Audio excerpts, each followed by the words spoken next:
For decades, werewolves have been one of horror's most enduring monsters. From classic Universal films to modern horror interpretations, audiences have watched countless stories about cursed transformations and full moon rampages. Yet despite the genre's long history, few films have left an impact quite like An American Werewolf in London. When people talk about the film, they usually talk about its famous transformation scene, and for good reason. It remains one of the most impressive practical effects sequences ever put on screen. But focusing solely on the transformation misses what makes the movie special. Beneath the groundbreaking effects, dark humor, and memorable soundtrack lies the story of a young man whose growing isolation turns what could have been a simple monster movie into one of horror's greatest tragedies. More than just a showcase of special effects, An American Werewolf in London is a horror comedy that treats its central curse as a genuine tragedy, helping it remain one of the most beloved and influential horror films ever made.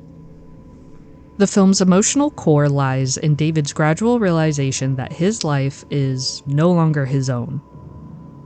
After surviving the attack on the moors, David initially dismisses the warnings given to him by his increasingly decayed friend Jack, who repeatedly appears throughout the film urging David to take his own life and end the curse.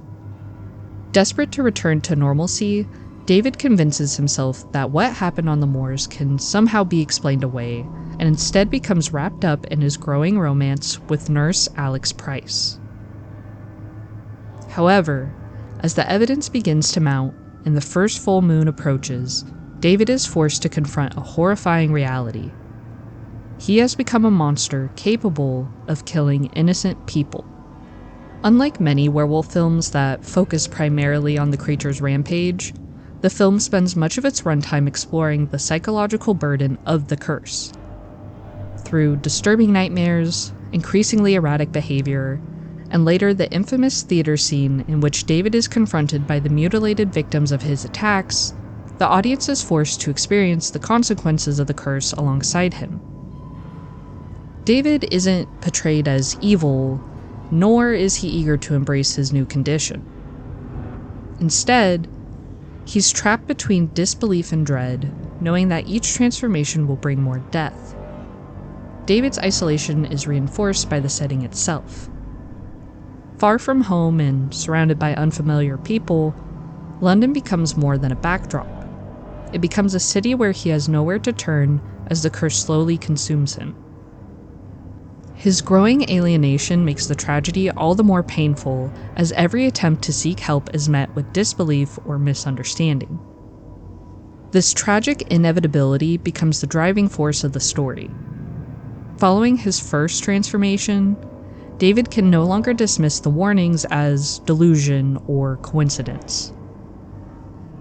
Each appearance from Jack and every new victim serves as a reminder that the curse is real, and that no matter how much David wishes otherwise, innocent people will continue to die. Unlike Jack, whose dark humor softens the horror of his appearances, David's later victims offer no comfort. Their mangled bodies and blunt accusations force him, and the audience, to confront the true cost of the curse. In this sense, the film's horror doesn't come solely from the werewolf itself, but from watching a sympathetic character gradually realize that there may be no future waiting for him beyond the curse. The tragedy of David's situation would not be nearly as effective if the audience didn't believe in the curse itself. Fortunately, An American Werewolf in London delivers one of the most convincing transformation sequences ever put on film. Special effects artist Rick Baker completely redefined the classic werewolf transformation, turning it into something far more disturbing than a man simply growing fangs and excess hair. Using innovative practical effects, Baker depicts every agonizing stage of the change. Bones crack and reconfigure, limbs stretch beyond their natural limits, skin tightens, and coarse hair erupts across David's body. Accompanied by the sickening sounds of joint snapping and flesh shifting, the transformation feels less like movie magic and more like witnessing someone's body betray them in real time. Rather than depicting lycanthropy as a source of power or excitement, the film presents it as a grotesque medical catastrophe. Every crack of bone and every scream reminds the audience that David isn't becoming a monster by choice. He's suffering through an irreversible disease, reinforcing the tragic nature of his condition. Its realism becomes even more impressive when considering the state of horror special effects in 1981. For mainstream audiences in 1981, the sequence was unlike anything they had seen before. Werewolf transformations in earlier films were often achieved through dissolves, quick cuts, or makeup applied between shots, forcing the audience to imagine much of the change. Baker even avoids cutting away from David's face or hiding the transformation in darkness.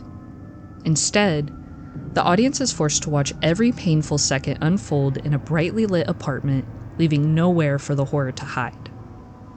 The decision to show rather than hide the transformation made it feel startlingly real and helped establish a new benchmark for practical effects in horror.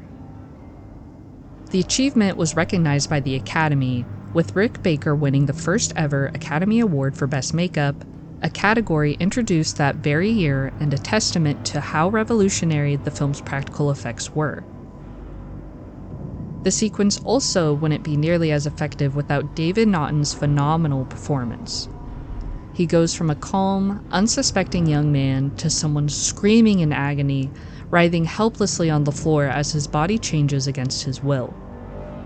His performance sells not only the physical pain, but also the fear and confusion of someone realizing they have completely lost control over their own body.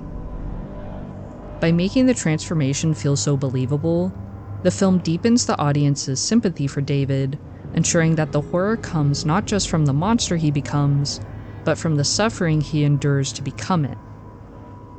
Just as the practical effects redefine what a werewolf transformation could look like, the film's soundtrack challenges what audiences expect from a horror movie. Instead of relying on dramatic orchestral scores or ominous musical cues, John Landis fills the film with popular songs that seem almost at odds with the events unfolding on screen. Despite their different styles, each prominently features the word moon in its title, creating a playful thematic thread that quietly runs throughout the entire film. While every licensed song in the film contains the word moon in its title, none is more significant than Blue Moon. Rather than relying on a single recording, John Landis features several different renditions throughout the film. Each version accompanies a different stage of David's journey, allowing the familiar melody to evolve alongside him. Although the song itself remains unchanged, the audience's relationship with it does. What begins as a carefree accompaniment to David and Jack's arrival in England gradually becomes inseparable from the curse that consumes David, ultimately underscoring the tragic loss of a young man whose fate was sealed the moment he stepped onto the moors. This willingness to embrace contrast is one of the film's defining strengths. Horror audiences are accustomed to music that tells them exactly how they should feel, building tension before a scare or swelling during an emotional climax. An American Werewolf in London often does the opposite. Cheerful songs accompany scenes of death, violence, and transformation, creating an emotional disconnect that is both unsettling and strangely amusing. Rather than undermining the horror, these musical choices make the film feel unpredictable, reinforcing this distinctive blend of comedy and tragedy while refusing to conform to the conventions audiences have come to expect from the genre. This balance prevents the film from collapsing under the weight of its own tragedy. The soundtrack constantly reminds the audience that An American Werewolf in London occupies a unique space between horror and comedy, allowing it to shift effortlessly between laughter, dread, and genuine sadness. The soundtrack hints at the film's unusual tone, but nowhere is that balance more apparent than in the way the film blends genuine horror with irreverent comedy. What makes An American Werewolf in London so distinctive is that these moments rarely exist in isolation. Instead, humor and horror often occupy the very same scene, making it difficult to know whether to laugh, cringe, or feel sorry for David. Some of the film's funniest moments emerge directly from its most tragic situations.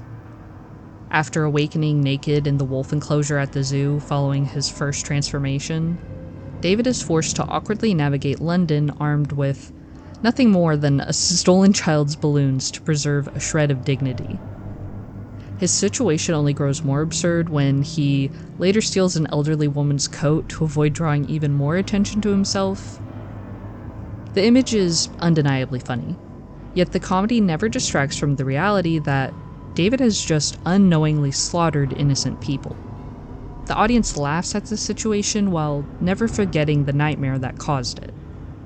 This same balance can be seen in David's conversations with Jack. Although Jack's increasingly decomposed appearance grows more grotesque with each visit, his blunt, matter-of-fact insistence that David should kill himself is delivered with an almost casual sense of humor. The dialogue is filled with witty exchanges that would be hilarious in almost any other context, but because Jack is calmly discussing suicide as the only solution to the curse, the comedy becomes deeply unsettling. Rather than relieving the tension, the humor forces the audience to confront the grim reality of David's predicament. Perhaps the clearest example comes after David fully accepts that the curse is real. Believing another transformation is inevitable, David desperately tries to force someone else to stop him. He approaches an officer and begins spouting profanity about popular British icons. On paper, the escalating series of failed attempts is almost farcical, but beneath the comedy lies a heartbreaking motivation. David isn't acting out because he's reckless or immature. He's desperately searching for any way to protect innocent people from himself. This sequence perfectly captures what makes An American Werewolf in London so memorable. Its humor never exists at the expense of the horror. Instead, it deepens the tragedy. These moments remind the audience that beneath the curse is still an awkward, frightened 20-something trying to navigate an impossible situation. More than 40 years later, An American Werewolf in London remains one of horror's defining films, not simply because of its groundbreaking practical effects, but because every creative decision serves the same emotional purpose. Rick Baker's unforgettable transformation, John Landis's choice of unconventional soundtrack, and the film's seamless blend of horror and comedy all work together to make David's tragedy feel painfully real. That tragedy reaches its peak in the film's unforgettable ending. There's no triumphant victory, no miraculous cure, and no time to mourn. Cornered by police, David hesitates as a desperate Alex pleads with him before instinct ultimately takes over and he lunges toward her. The police have no choice but to open fire, and only in death does David return to his human form. As Alex breaks down beside his body, the film abruptly cuts to yet another rendition of Blue Moon, an upbeat doo-wop cover by the Marcells. The transition is jarring, denying the audience the emotional release they might expect. Instead, it leaves them sitting with the loss of a young man whose fate had been inevitable from the moment he stepped onto the moors. Countless werewolf films have followed, many with much larger budgets and more advanced visual effects, yet few capture the same balance of tragedy, terror, and dark humor. An American Werewolf in London isn't remembered simply because it changed werewolf transformations. It endures because it never loses sight of David, the frightened young man trapped beneath the monster. Whenever I watch An American Werewolf in London, I fall in love with it all over again. I've seen this film an unhealthy amount, and it brings me the same horror, joy, and sadness every time. From the performances, to the special effects, to the music, to the comedy, to David's tragedy, I can't get enough of this story. John Landis truly created something special with this film. The ending gets me every time. It's so tragic and jarring, it's truly something you could never forget. And Jack's rotting flesh is like a car accident. Like, you can't look away from it because it's just so horrific, but you know you shouldn't like be looking at it. It's so detailed and precise, and you can just tell how much effort went into it. It's truly amazing. I really wish I could have seen this in theaters back in 1981. I can't imagine what the audience experience was like seeing something so groundbreaking. If you haven't seen An American Werewolf in London, I highly suggest it. This is probably one of the best horror movies to ever be made, and arguably the best werewolf movie ever made, in my opinion. So I hope you enjoyed this one, and thank you so much for watching. I will catch you in the next one. A naked American man stole my balloon. What?